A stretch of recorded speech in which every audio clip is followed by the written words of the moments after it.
Wa'allimna bitta'wil. Alhamdulillahirabbil alamin birahmatika ya arhamar rahim. Hari ini kita masih berbicara tentang Al-Quran dengan satu motto kita, Al-Quran itu penting, bukan yang penting Al-Quran. Alhamdulillah, mahasiswa dari Ubadifa ini telah menunjukkan semangat yang tinggi, antusiasnya bagaimana berinteraksi dengan Al-Quran. Sepertinya sudah tumbuh dalam hatinya betapa Al-Quran itu adalah bahagian daripada hidup kita sebagai orang beriman. Yang kita khawatirkan, kalau kita mengajak dan mengajak terus orang, lalu mereka juga terus menolak, tidak mau, tidak ada kemauan untuk membaca Al-Quran. Yang kita khawatirkan kata-kata ini.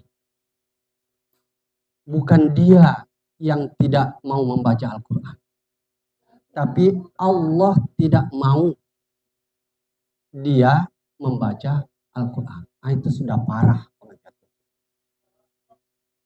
Ya, Allah yang tidak mau dia membaca Al-Quran.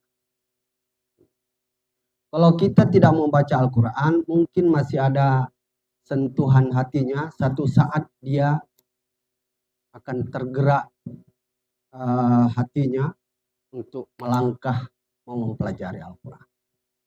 Nah, mudah-mudahan itu tidak terjadi di kita Ubadifa ini.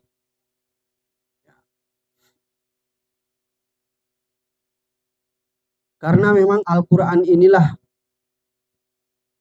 satu-satunya petunjuk harapan ya, untuk dapat menolong kita baik di dunia dan terlebih nanti di akhirat. Hanya Al-Quran. Berangkat dari Al-Quran, maka segala aktivitas tidak ada yang terlepas dari petunjuk Al-Quran. Nah, sekarang ini kita akan mempelajari function of Al-Quran. Enggak pakai the ya. Function of Al-Quran. The function of, mana yang benar? The function of Al-Quran. Iya, itu ya. Di sini enggak. Al-Quran sebagai hudan. Al-Quran sebagai hudan. Betapa Al-Quran itu tidak datang secara tiba-tiba, tapi dengan proses dari Allah Subhanahu wa Ta'ala diantar oleh malaikat Jibril sampai kepada Rasulullah Sallallahu Alaihi Wasallam selama 22 tahun, 22 bulan, 22 hari. 22 bulan, 2 bulan, dan 22 hari. Al-Quran itu diturunkan kepada Rasulullah. Di total 23 tahun. 23 tahun. Terus menerus. Dan turunnya itu tidak sekaligus. Tidak sekaligus. Tetapi bertahap. Bertahap turunnya. Ada yang sesuai dengan sebab-sebab asbabun nuzul, artinya satu peristiwa yang terjadi di langit yang membutuhkan satu peristiwa yang terjadi di bumi dan membutuhkan jawaban wahyu, maka turunlah Al-Quran sedikit demi sedikit. Dan yang luar biasanya ketika Al-Quran itu turun di bumi, tidak serta-merta sudah tertulis seperti apa yang kita baca ini. Perjuangan para sahabat menulisnya lewat pelepah kurma, lewat tulang-tulang unta. Disitulah kemudian terkumpul Al-Quran itu berkarung-karung gitu. Karena ya terdiri dari tulang. Nah, kalau tidak salah baru di zaman Utsman itu menjadi mushaf. Menjadi mushaf. Di zaman Umar pengumpulan demi pengumpulan, di zaman Utsman lah tercetak, tertulis. Nah tiba-tiba saja, alhamdulillah dalam kurun 14 abad, 1500 tahun yang lalu, sampailah di kita di sini, di depan kita. Jadi Al-Quran hadirnya di depan kita itu melalui perjuangan yang sangat panjang oleh para Rasulullah, oleh para Rasul dan para sahabat Nabi. Diperjuangkan untuk sampai di depan kita.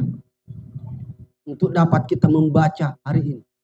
Itu lewat pengorbanan yang luar biasa. Segala-galanya dikorbankan. Untuk Al-Quran saja. Kalam Allah. Untuk menegakkan kalam Allah. Tidak ada tawar-menawar.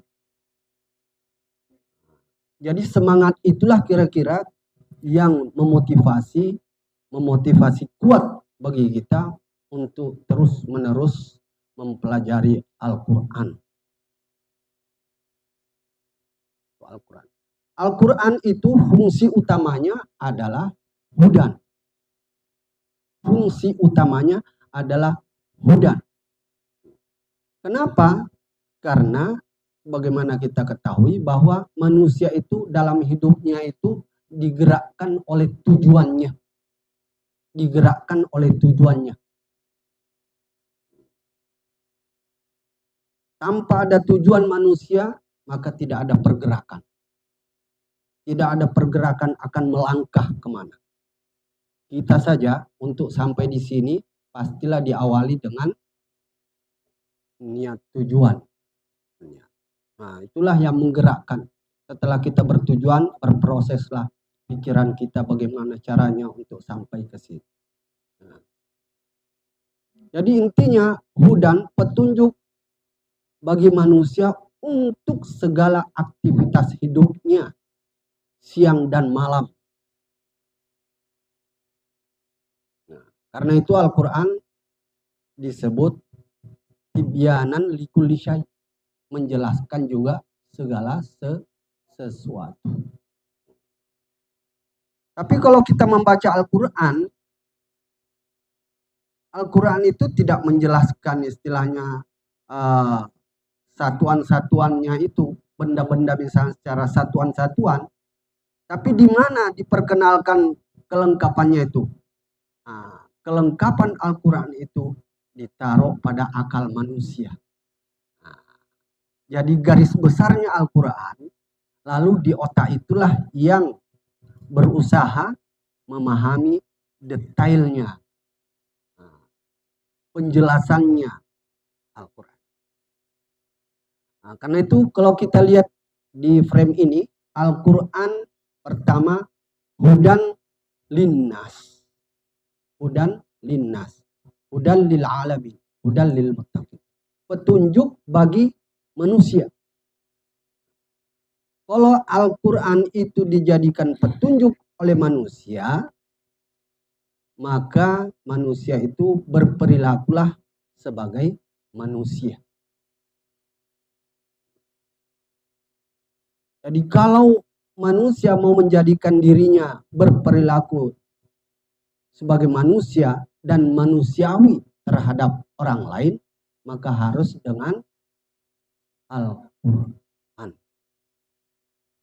Dengan Al-Quran, manusia akan mengenal dirinya. Dengan Al-Quran, manusia mengenal dirinya dan sesama dirinya sebagai manusia.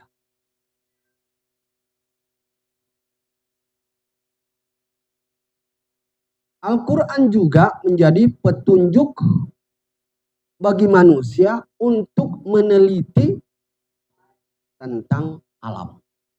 Jadi intinya manusia lalu kemudian meneliti alam. Ada yang diteliti alamnya dulu, baru melihat nasnya di dalam Al-Quran. Ada yang dilihat nasnya dulu dalam Al-Quran, baru diteliti di alam. Nah, jadi mana saja yang dimulai? Biasanya orang ilmuwan kan menerima dulu, meneliti dulu alam. Oh, tiba-tiba menemukan sesuatu yang menakjubkan, heran dia, bertanya dan bertanya, ternyata sudah ada di dalam Al-Quran dijelaskan. Maka tiba-tiba dapat petunjuk, masuklah Islam dia. Nah, kalau umat Islam yang sudah meyakini Al-Quran, biasanya dia membaca dulu ayat-ayat Al-Quran, baru melihat fakta-faktanya di alam semesta. Karena dia sudah meyakini duluan Al-Quran. Berbeda dengan ilmuwan yang belum mengenal agama. Alam semesta. Alam semesta. Ya. Jadi termasuk di dalamnya manusia. Justru manusialah yang memperjelas keberadaan alam semesta itu dengan segala potensi yang ada di dalam.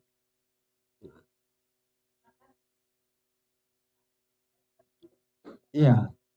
Tapi alam tidak bisa berpikir sebagai manusia. Jadi memang alam itu diciptakan untuk diteliti, untuk dipelajari.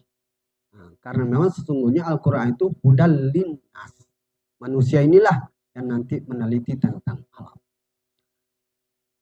Nah dulu di zaman Nabi, penelitian manusia terhadap alam belum begitu masif seperti sekarang ini. Dulu itu yang diteliti masih alamnya itu, alamnya. Belum ada usaha-usaha menciptakan teknologi apa segala. Jadi masih asli. Jadi kalau misalnya mau melihat petunjuk arah angin, misalnya dia ada orang hanya melihat bulan, tahu keadaannya, nanti bulan apa akan terjadi, ya akan terjadi musim dingin, musim panas. Jadi begitu. Jadi jauh sebelumnya itu orang belum menemukan teknologi seperti sekarang. Nah, sesuai dengan perkembangan, jadi pikiran itu juga berkembang. Maka dengan meneliti alam itu, lahirlah yang namanya sains dan teknologi. sains dan teknologi. Ada ilmunya, ada teknologinya. Jadi nanti mahasiswa bisa mengembangkan sains teknologi apa yang berkembang sampai saat ini. Di sini hanya diberikan sedikit aja tentang pertanian misalnya. Sekarang udah dengan teknologi mengembangkan pertanian. Misalnya saja kalau tadinya itu menghasilkan sekali dalam 1 tahun, maka dengan teknologi yang ada bisa menghasilkan sampai 4 kali beras. Kadang begitu. Itu teknologi. Jadi luar biasa. Termasuk yang teknologi yang berkembang juga sekarang adalah masalah kesehatan. Wah, itu kesehatan, ya. Faktor kesehatan adalah satu kebutuhan bagi manusia yang tidak pernah tidak menjadi perhatian kita. Dalam keseharian kita itu yang selalu kita ingat sehat. Bagaimana kita sehat? Kalau kita ketemu dengan teman kita, sehat enggak? Bagaimana sehat ya? Saking pentingnya namanya sehat.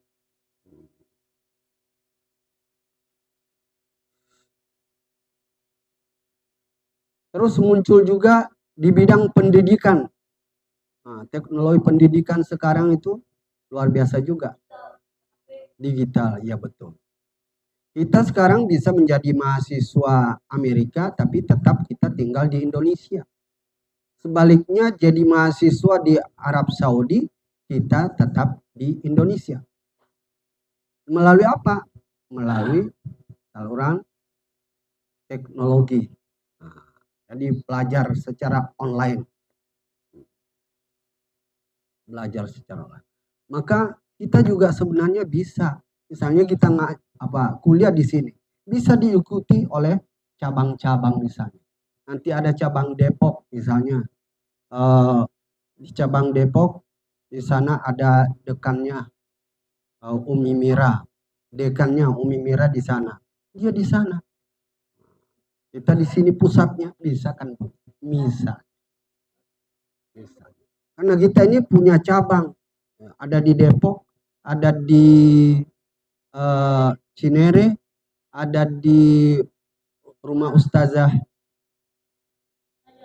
Aziz Citayam, di Ustazah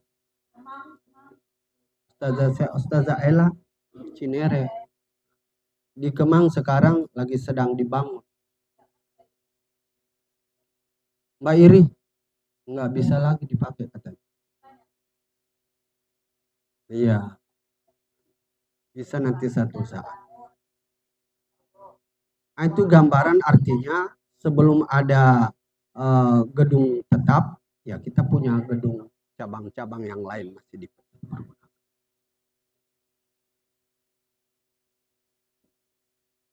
Lebih bagus lagi nanti kalau misalnya resume-nya itu dikembangkan, disisipi dengan istilah-istilah Inggrisnya. Pertanian misalnya apa Inggrisnya, kesehatan, pendidikan, transportasi, ya dibumbu sedikit dengan bahasa-bahasa kuliah. Ya begitulah.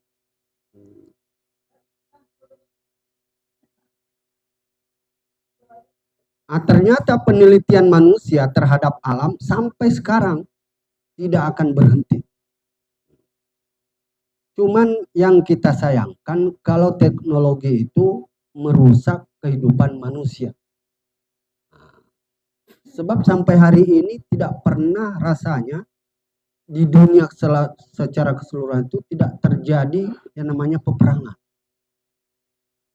Terus menerus peperangan antara manusia. Terus menerus. Mulai dari Nabi Adam malah itu. Gitu. Apakah memang harus begitu? Ya kalau dilihat dari sudut Allah ya memang ya seperti itulah mempergilirkan kehidupan manusia itu. Ada yang datang, ada yang pergi. Ada yang rusak, ada yang diperbaiki. Itu keadaan alam. Jadi alamnya sendiri sebenarnya tidak pernah rusak. Yang rusak itu adalah bangunan-bangunan yang ada di dalam alam itu. Misalnya kalau terjadi tsunami, nggak ada yang rusak sebenarnya, dia kembali lagi ya seperti biasa. Ya, karena dia keseimbangan. Yang rusak itu di muka bumi yang di muka bumi ini. Yang rusak itu adalah ya seperti bangunan-bangunan yang dibuat oleh manusia karena kesalahan manusia itu sendiri menempatkan bangunannya. Ya, di situ kelemahan manusia.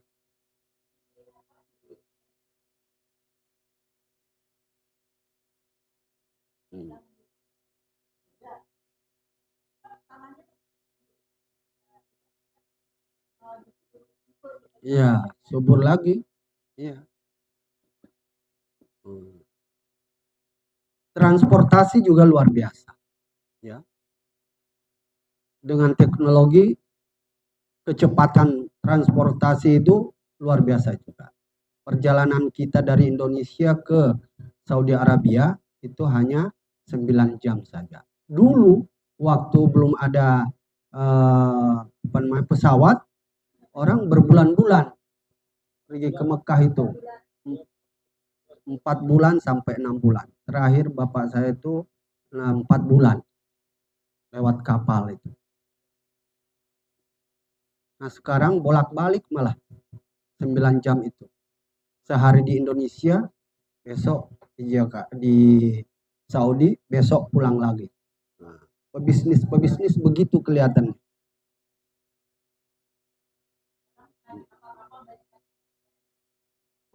Oh, lewat pesawat itu ya. Iya. Baik, Al-Quran juga hudan bagi manusia untuk meningkatkan dirinya menjadi orang yang bertakwa. Kalau yang tadi penelitian manusia menjadikan dirinya menemukan teknologi. Nah sekarang petunjuk bagi manusia dari Al-Quran itu bagaimana diri kita ini menjadi orang-orang yang bertakwa. Nah orang yang bertakwa itu adalah orang yang berpikir tentang keimanan dirinya, keislaman dirinya, bagaimana keimanan pada dirinya, bagaimana keislaman pada dirinya, syariahnya, ibadahnya, dan akhlaknya. Nah itu adalah wilayah daripada petunjuk bagi manusia untuk menjadi orang yang bertakwa, orang yang dekat dengan Allah, orang yang mengenal dengan Allah Subhanahu wa taala. Maka muncullah pelajaran-pelajaran yang namanya keimanan, keislaman, syariah, ibadah, akhlak.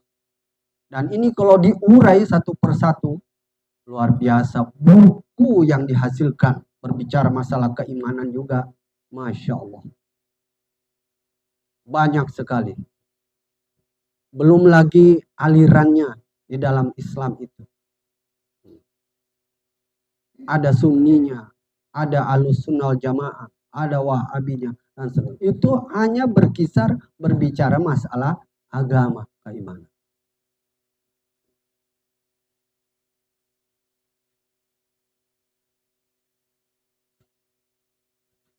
Nah, jadi antara sains dan teknologi dan ketakwaan itu bukan sesuatu yang harus dipertentangkan. Tetapi dia adalah satu kesatuan dari kebutuhan umat manusia untuk lebih meningkatkan kualitas dirinya.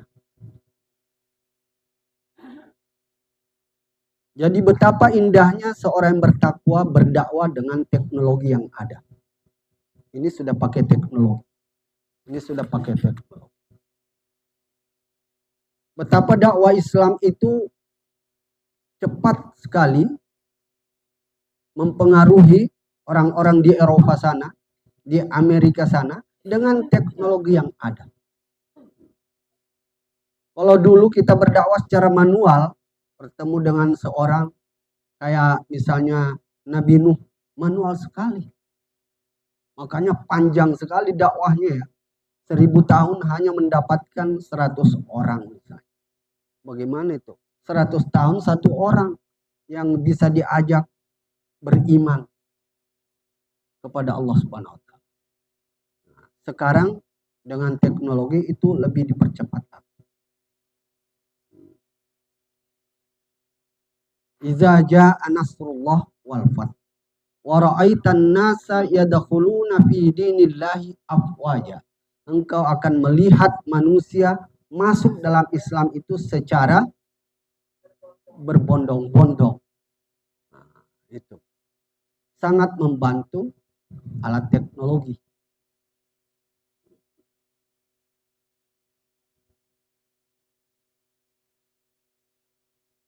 Nah, peningkatan keimanan, bagaimana cara meningkatkannya? Dengan petunjuk Al-Quran juga. Begitu juga keislaman. Jadi nanti dalam bagian daripada resume, coba dicari ayat-ayat yang berkaitan dengan ketakwaan, keimanan, keislaman itu. 1-2 ayat cukup. Nggak usah terlalu banyak, tapi ada datanya. Yang betul-betul kaitannya dengan keimanan, mutakinan, keislaman, syariahnya. Nah, jadi ada datanya. Begitu juga sains teknologinya. Cari ayat-ayatnya. Nah, jadi lebih diperkaya dengan ayat-ayat. Sehingga Al-Quran sebagai kitab suci ketemu dengan penelitiannya, dengan alam dan orang-orang mutakin. Jadi ada semua kesatuan. Sementara yang bisa melakukan itu semuanya, jadi manusia sendiri, bukan sekedar manusia, tapi dia harus meningkatkan kualitas dirinya menjadi khalifah. Nah, kemudian khalifah itulah yang menentukan, yang mengatur penggunaan daripada penemuan-penemuan para sains. Jadi khalifah dia sebagai leader dan khalifah juga sebagai manajer. Nah, jadi dalam hal ini manusia menjadi pusat perhatian alam semesta ini. Jadi khalifah itu memang manusia. Tidak ada manusia, tidak ada khalifah selain daripada manusia. Jadi manusia menjadi pusat, diturunkan ke bumi ini. Dia persis berada di tengah dan dia bisa mengatur di sekelilingnya, di depannya, di belakangnya, kiri, kanan. Jadi manusia itu keberadaannya berada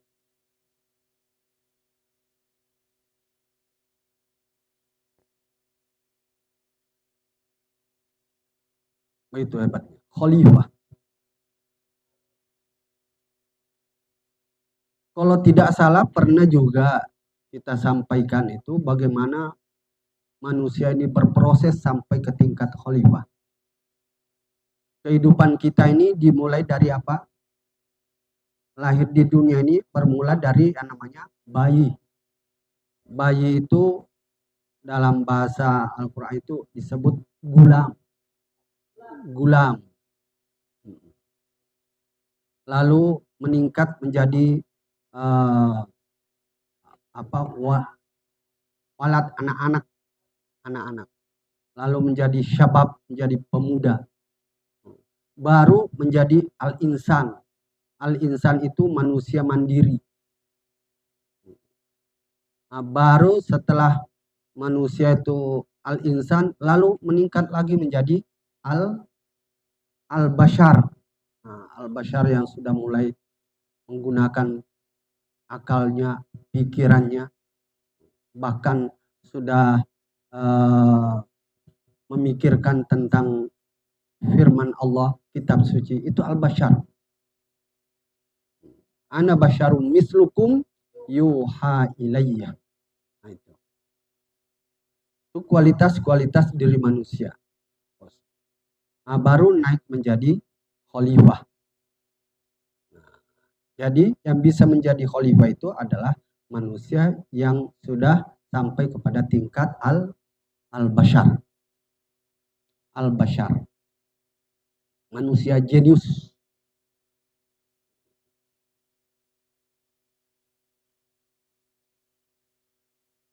Nah, setelah menjadi khalifah, baru tingkat tertinggi itu adalah abdi Allah. Abdi Allah. Nah, itu sungguh-sungguh diri manusia itu adalah abdi Allah.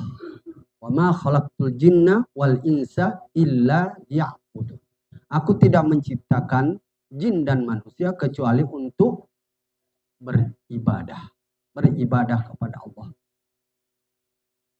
Ibadah di sini ada namanya ibadah yang kaitannya dengan ketakwaan.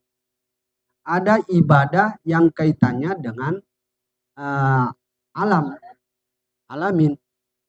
Karena memang bagi orang beriman semua aktivitas hidupnya di ibadah apabila dilaksanakan karena Allah, untuk bertujuan untuk mencapai ridhonya, maka itu disebut ibadah. Iya khalifah.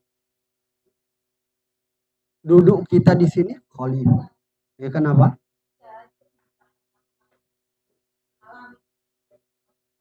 Iya. Nah, betul.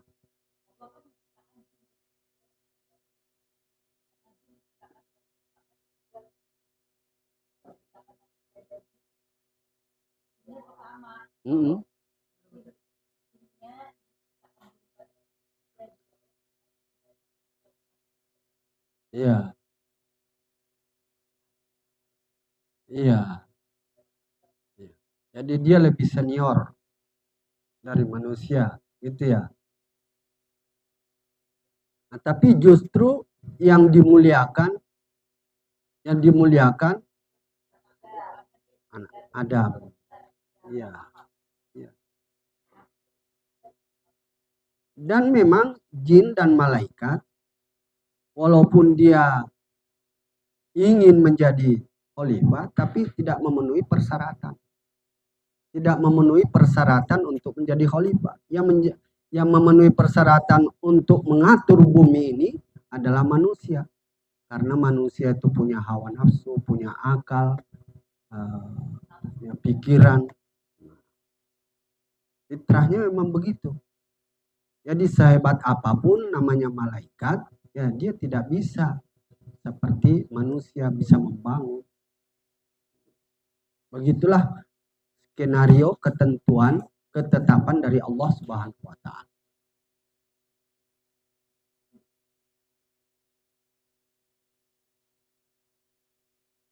Sampai di sini jelas, sudah jelas penjelasan frame-nya, hubungan-hubungannya.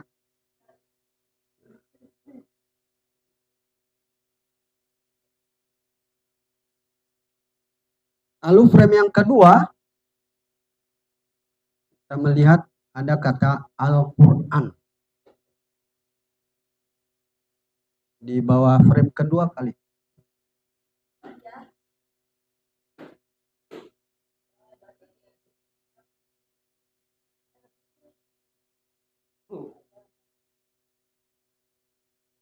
Ini dia. Tinggal 15 menit lagi ya. Al-Quran itu dia sebagai hudan, petunjuk. Al-Quran juga sebagai tibyana, mau'idhah, rahmat, busyra, syifa.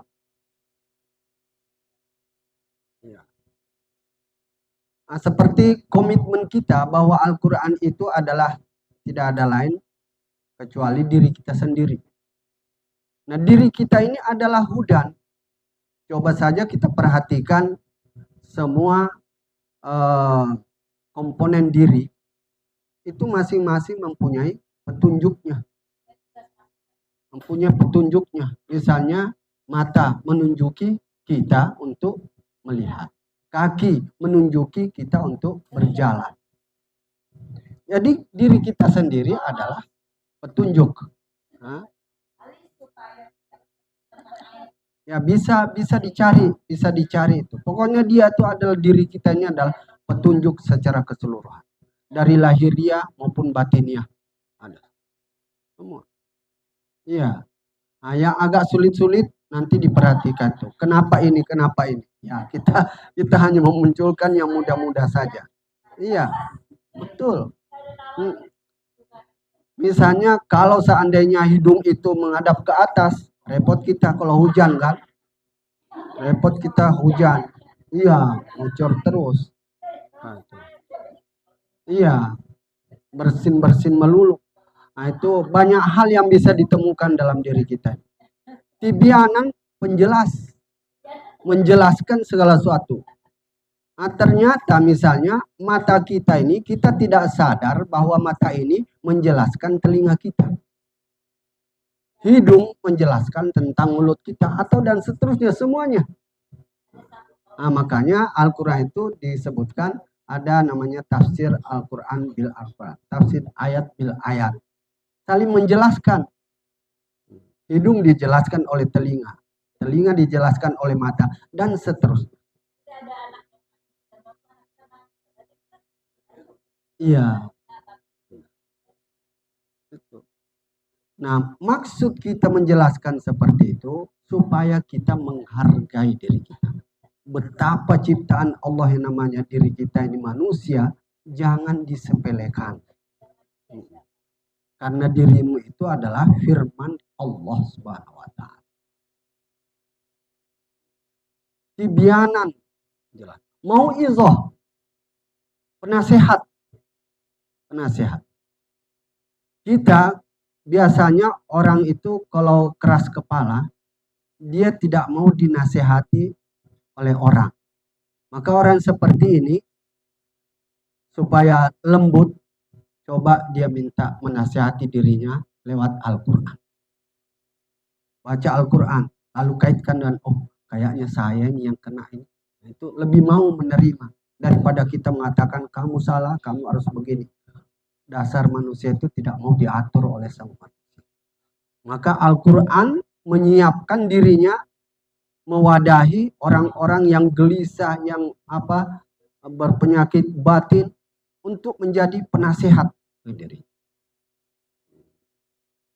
Apa istilahnya sekarang tuh mau'izah, penasehat itu apa? Ya konsultan agama, konsultan apa? Konsultan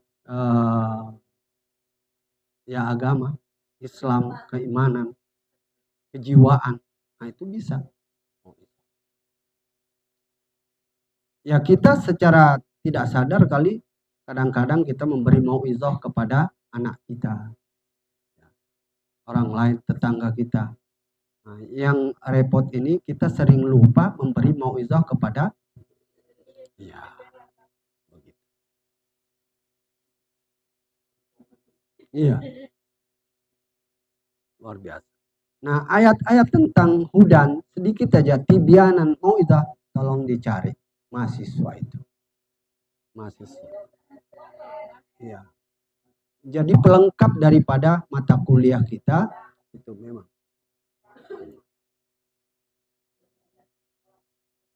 Iya. Jadi supaya nanti kita menjadi terbiasa sedikit-sedikit melihat Al-Quran, ayatnya ini tepat.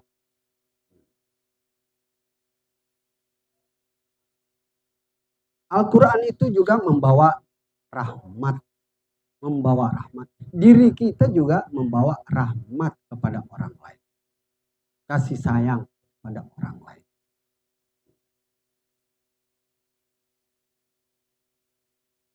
Betapa Al-Quran itu kita rasakan menjadi rahmat bagi kita. Dengan petunjuk yang ada di dalamnya, kita mendapat rahmat di sisi Allah.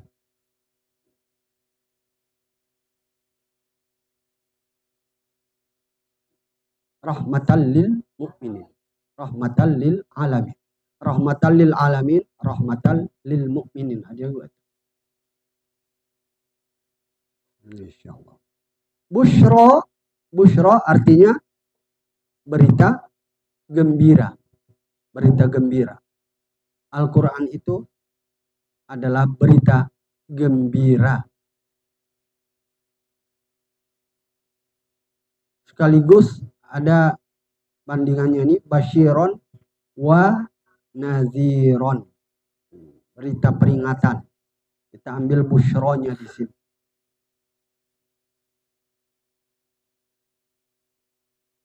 Nah, yang sering juga kita dengar bahwa Al-Quran itu adalah syifa'un. Syifa'un, obat. Obat. Di dalam Al-Quran ada obat yang disebut binatangnya namanya an-namal. Ya kan? Madu. Madu lebah. An-namal, an-nahal. An-nahal. Ya, an-namal, an-nahal. Nah itu.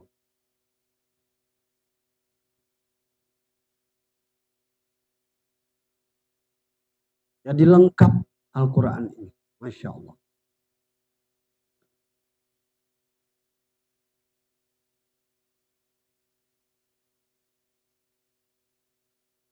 Jadi kalau untuk diri kita sendiri, ya, untuk memperbaiki diri ini berkualitas, dengan Al-Quran itu lebih dari cukup. Kalau kita saja mau belajar terus.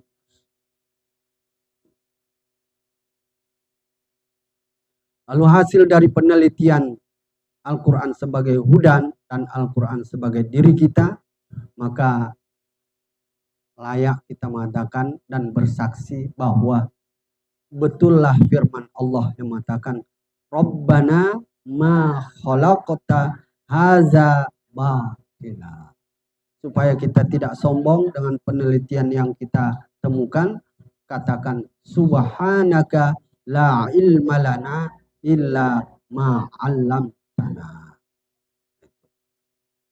Ya, jadi Allah yang mengajarkan kita untuk bisa menyampaikan ayat-ayatnya. Kita bisa berbicara, menyampaikan ayat-ayatnya kepada orang lain. Tanpa Allah memberikan pengajaran kepada kita, maka firman Allah juga tidak tersampaikan kepada orang lain. Rabbana ma khalaqta hadza batila.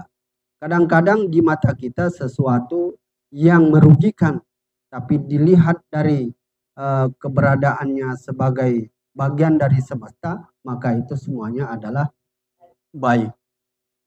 Baik. Kependekan pikiran kita aja yang melihatnya itu ada yang rusak, tidak sampai.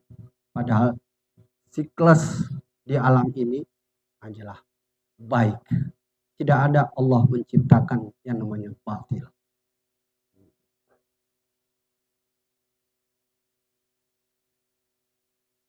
Rabbana ma khalaqta hadza batila.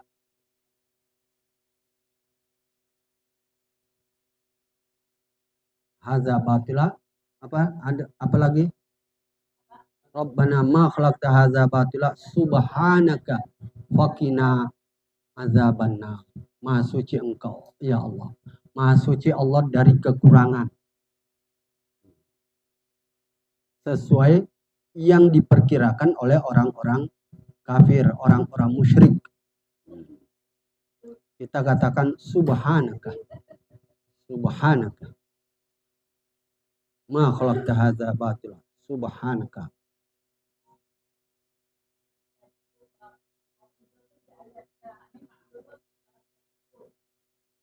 Iya. Bisa nanti ya cari. Sampai di sini ada pertanyaan. Mahasiswa biasa cerdas-cerdas bertanya.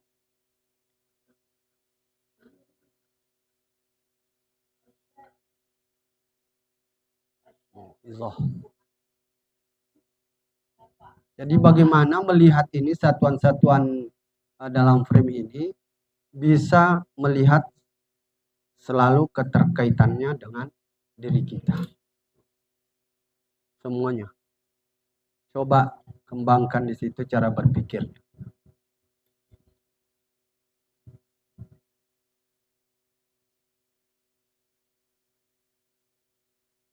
Lima menit lagi.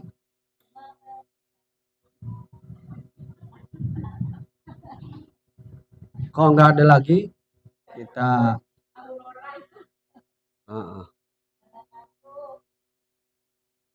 Oke, terima kasih atas kehadirannya semuanya.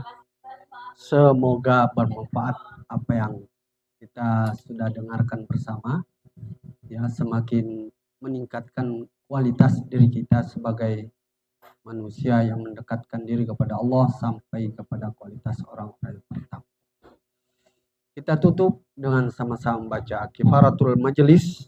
Subhanakallahumma bihamdika asyhadu an la ilaha illa anta astaghfiruka wa atubu ilaik. Walhamdulillahi rabbil alamin wal afu minkum wassalamu alaikum warahmatullahi wabarakatuh.